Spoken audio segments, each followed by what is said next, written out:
بسم الله وما كنت على راديو الشباب waxay sheegayaan wax kama jiraan waaye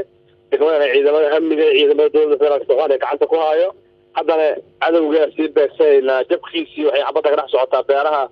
baniga baalooyin soo dhacaysa walalooy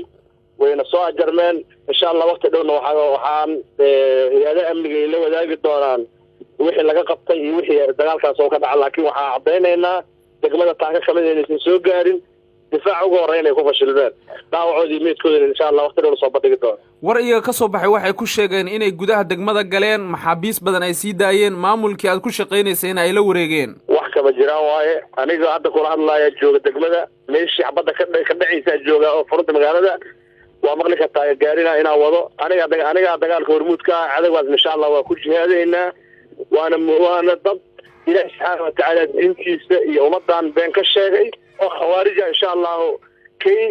kii laga qabtay waxa loo waafajin doonaa sharciga kii jooda gale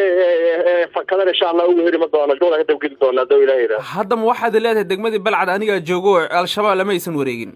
degmada Balcad aniga hadda ku sugan waxa ay baahinayaan wax ka jira malaha